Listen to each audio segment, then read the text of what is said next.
Hey you guys, it's Marianne and I'm welcoming you to week 4 of our course.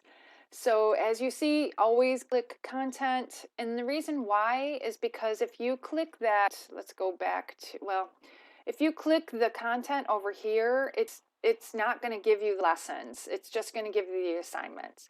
So please please click week 4 or whatever week, but over here on the table of contents. So we got week 4. All right, so every week we have a discussion board, and this one's Jennifer Aniston, and it's from the movie Office Space. It is a cult classic from a little while ago, and I think you'll like it. It has something to do with peer review. Well, actually, revision in general. Spruce Up Video is commonly misspelled words. There's a few that I get a lot, and so this helps you actually give you some mnemonic devices and some helpful tips and tricks to remember. Practice writing terms, exams at the end of the semester, commas at the end of the semester, and then with your book, read 15 and 16 in Malcolm Metz' Composition of Everyday Life. So week 4 this is the content for week 4, specific to it. Article reflection. I'll give you a rundown of these texts. So these are all related to social issues. These first 2 have to do with incarceration in our prison system. These 2, Travis Mills and Bruce Catton, both Michiganders, by the way, it's about military life. And then these 2 have to do, Hawakawa and Ramona Parish, they have to do with the welfare system. And Ramona Parish is also a Michigander. She went to Kirtland Community College, and this was a while ago, so but she was a welfare mom, and I'll tell you about it in just a second. So anyways, Larry Lena, he is now, he wrote this about the look. So when you're in jail, evidently you have to put on this look or this facade or this face so that people don't mess with you. And so he had to have this look on for 10 years because he was in jail for 10 years. So then he left jail and went into the real world, and then he talked about what happened to him when he finally let go of that look. It's just really compelling, really moving. Try it. Andrew Sylvan's When Grace Arrives Unannounced. This has religious overtones. That is not what I'm trying to do. It just has religious overtones. So it's not like I'm trying to preach the gospel. So just please. It was in Time magazine. This is When Grace Arrives Unannounced. This is an actual scenario where a woman went out to get cigarettes in the middle of the night and she got kidnapped. And then it talks about what happened after she got kidnapped. So that one's pretty cool. Watch Travis Mills again. He's from Vassar, Michigan. He lost part of his limbs, all 4 of them, because he got blown up by an IED in Afghanistan. So he talks about what happened afterwards and what he's doing right now. He's hugely inspirational. Bruce Catton is, again, a Michigander. He is a very well-known writer regarding the Civil War. People do find fault with him because he paints war in a romantic tone. Not a lot of people like that, but some people do. And this is Country Boys. This is a situation during war, and it's a nice story. It's a nice story. Hawakawa and Hawakawa, A-ville and B-ville, 2 different towns. About 2 different towns and how they both handle the welfare system. 2 different towns, and then you get to see how 2 different systems are and how people are received in the community who receive welfare. Ramona Parish, okay, so she was at one time on aid, welfare, and she writes paragraphs, which are like little letters, to the pharmacist. And when she presents her Medicaid card to the pharmacist and how he treats her.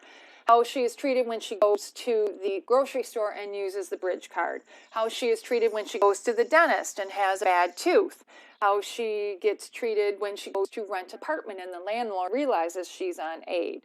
So it's just different snippets that give you a little capture about what life is like on welfare.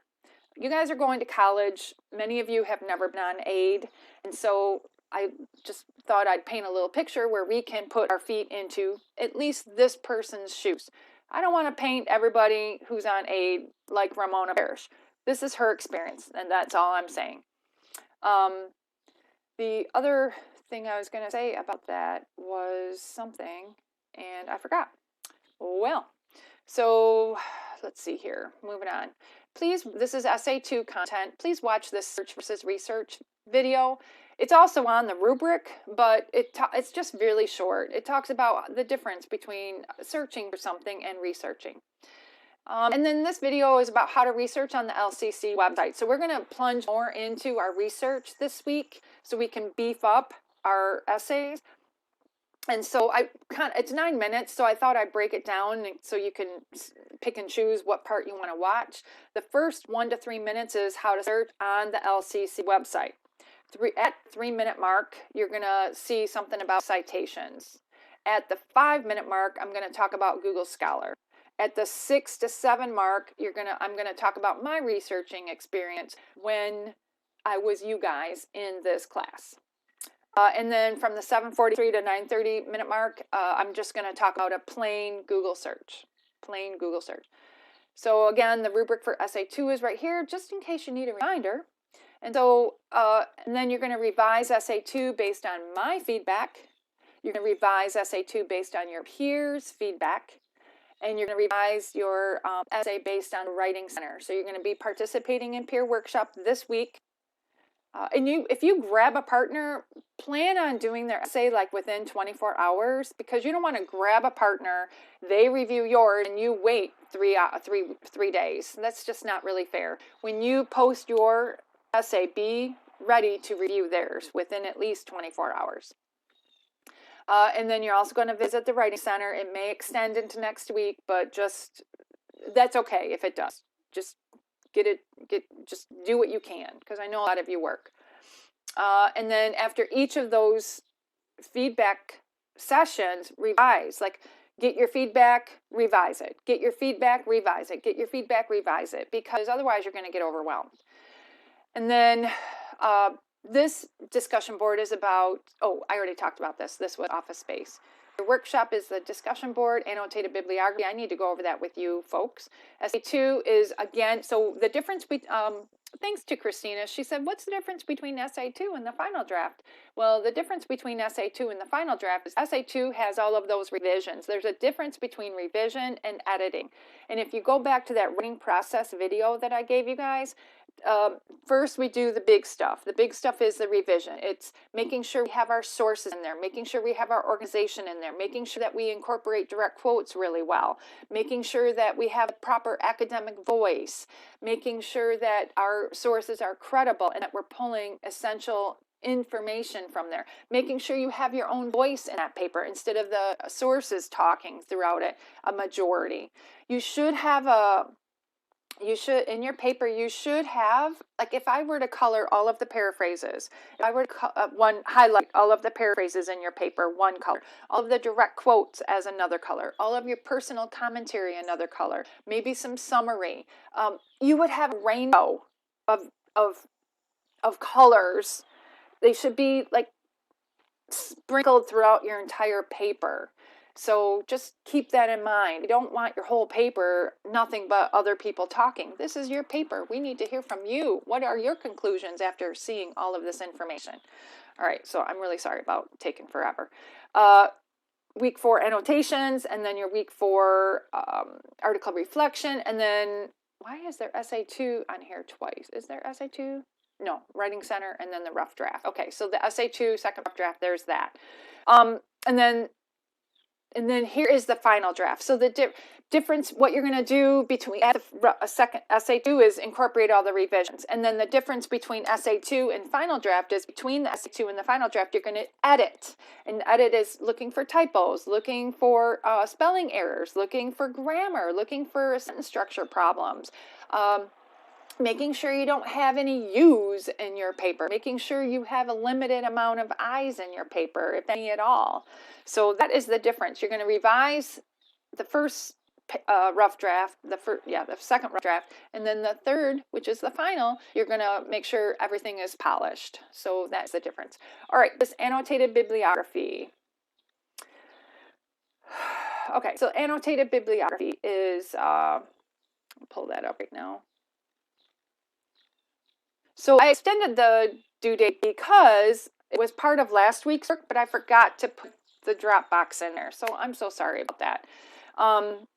So I extended to the 29th, but if you have to go further, that's fine. It was on the rubric, but I forgot to put a little Dropbox in there, so I apologize. So anyways, this annotated bibliography is one document. And in that one document, you're going to review 3 sources, 2 of which have got to be on the LCC website. And there is a video about how to research on the LCC website, which I've already mentioned to you. And for each source, you're just going to flesh out, like, what is this source? Like, what is this source? You're going to summarize the source. What's in this source? What kind of content? Do they have surveys? Do they have case studies? Do they have a collection of other people's research? What's actually in here? What do they discuss? You can read you don't have to read the whole thing right now to get this annotated bibliography done. You just have to read the abstract, flip through the topic sentences, read the small subtitles, look at the sources that they use, get a flavor for what's in there, and then write your summary. We only need 5 sentences, just 5 sentences. That's it. Like I told you, like though on the article reflections, we want a college paragraph, which is 8 or more sentences. But on this one, just do 5 because you got a lot to do. The second paragraph is evaluate this source. How credible is this source? Who wrote this source? Where do they work? Are they a researcher? What else have they written? Are they an academic? Where did they get their education? Education is great. Experience is great too. Like, what experiences have they had? Personal experience is valuable. So identify how credible this source is. If you get it from, say, Google Scholar, you will end up, here, let me show you this. You're going to click, if you get like mainstream, like a source from Forbes or Scientific America or Newsweek or Smithsonian, you're going to click the media bias chart, or even if you don't, maybe a journal article is on there, who knows. So you're going to click the media bias chart, and this bias chart indicates where on how much bias that source might have. So this is actually, how do I explain this? You want sources that fall in the middle because that indicates everything is biased. So you want the least amount of bias as possible. So the least amount of bias is on this main line going up and down.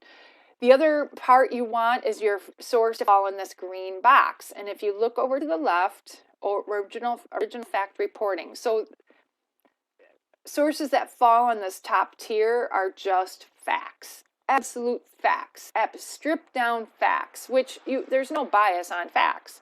And that's original. Then there's fact reporting, where you're commenting on that fact. You're actually writing the fact, and you have bias because everybody does. So it's fact reporting. A reporter is giving the facts, and some of the verbs and some of the adjectives used kind of taint those facts. This original fact reporting is just facts, not commenting, not reporting, not anything. You're just state like bullets. Just this happened, this happened, this happened. But this is actually like paragraphs. Further on down, we have analysis. We're looking at the facts and we're making some conclusions. We're analyzing those facts. And again, some bias can creep in there. So anyways, say you get a source from Forbes. All right, Forbes is in the green box, which is awesome. And Forbes is this, where the name is just sort of like a conglomeration, like an average of where it usually falls. These purple dots indicate actual articles that have been evaluated for bias. So Forbes has writers and they have bias. And so some of the articles can be a little more biased than others. So for instance, maybe this piece, because it's like way whacked out, like over, it's not that bad, but it's over here on the left. Over on the left, if it falls on the left, it's more Democratic, it's more left-leaning, it's more liberal-leaning. If you find a source over here, it's a little more Republican, it's a little more conservative, it's a little more aiming toward that. The further out on either side, the more extreme their views are. So just keep that in mind. The further out, the more extreme. And the higher up is more credible because it's more facts. And